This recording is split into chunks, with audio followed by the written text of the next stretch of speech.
दोस्तों, हम में से कई लोग ऐसे होते हैं जो ज़्यादा बोलते हैं और उनकी इस आदत की वजह से दूसरे लोग उन्हें मूर्ख समझते हैं। अगर आप भी ज़्यादा बोलते हो तो ध्यान से सुनना इस कहानी को। तो शुरू करते हैं आज की कहानी। एक बार की बात है, एक गांव में जीवन नाम का लड़का रहता था। जीवन बहुत तेज तर्रार और बातूनी था। उसे हर समय अपनी राय देना और दूसरों की बात काटकर बोलना पसंद था। वो सोचता था कि ज़्यादा बोलने से लोग उसे बुद्धिमान समझेंगे, लेकिन असल में उसकी आदत से लोग परेशान रहते थे। एक दिन गांव के बुजुर्ग रघु काका ने उससे ऊंची आवाज में कहा, जीवन, तुम हर समय बोलते रहते हो, कभी चुप रहना भी सीखो। जीवन ने उनकी बात को अनसुना कर दिया और मजाक में कहा, जितना बोलूंगा उतना लोग मुझे समझेंगे। कुछ दिनों बाद गांव में एक सभा हुई। वहां किसी समस्या पर चर्चा हो रही थी। जीवन ने बीच में ही अपनी राय देना शुरू कर दिया, वो भी बिना पूरी बात सुने। गांव के एक बुजुर्ग ने गुस्से में कहा, जीवन, पहले दूसरों की बात सुनना सीखो। तुम्हारा बोलना तभी काम आएगा जब तुम सही समय पर सही बात कहोगे। जीवन को उनकी बात बहुत बुरी लगी। वो सोचने लगा कि आखिर लोग उसकी बातों को महत्व क्यों नहीं देते।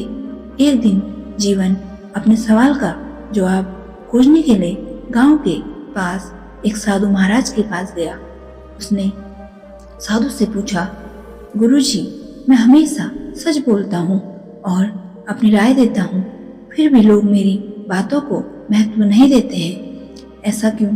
साधु ने मुस्कुराते हुए कहा, बच्चे, मैं तुम्हारे हर एक सवाल का जवाब दूंगा, लेकिन पहले एक काम करो, इस कटोरी में थोड़ा सा पानी भरो और इसे पूरे गांव में लेकर चलो, लेकिन ध्यान रहे पानी छलकना नहीं चाहिए। जीवन ने बड़े ध्यान से कटोरी में पानी भरा और गांव में घूमने लगा।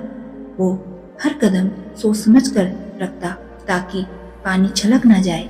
जब वो पूरा काम कर कर वापस आया तो गुरुजी ने पूछा, बच्चे, जब तुम कटोरी लेकर घूम रहे थे, क्या तुमने इधर उधर की बातें की?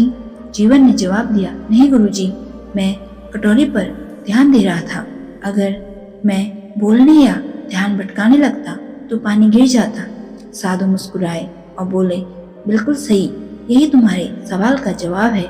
जब तुम हर समय बोलते हो तो तुम्हारी बातें भी छलक कर बेकार हो जाती हैं। कम बोलो, लेकिन जब बोलो तो ऐसा बोलो जो जरूरी हो और दूसरों पर उस बात का असर पड़े। गुरुजी की बातों ने जीवन की सोच बदल दी। उसने ठान लिया कि वो अब बिना वजह नहीं बोलेगा। अब वो दूसरों की बातों को ध्यान से सुनने लगा और सोच समझकर अपनी राय देने लगा। धीरे धीरे लोग उसकी बातों को ध्यान से सुनने लगे और उसे एक समझदार इंसान समझने लगे।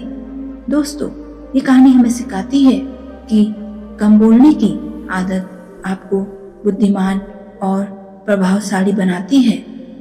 जो व्यक्ति सोच समझकर बोलता है, उसकी बातें दूसरों पर गहरा प्रभाव डालती हैं। ज़्यादा बोलने से शब्दों की अहमियत खत्म हो जाती है, इसलिए जितना हो सके कम बोलो और ऐसा बोलो जिससे तुम्हारी हर बात मायने रखे। दोस्तों, अगर आपको आज की ये कहानी पसंद आई तो वीडियो को लाइक और चैनल को सब्सक्राइब जरूर करें। तो मिलते हैं दूसरी कहानी में। तब तक के लिए अपना और अपनों का ख्याल रखें और खुश रहें। धन्यवाद।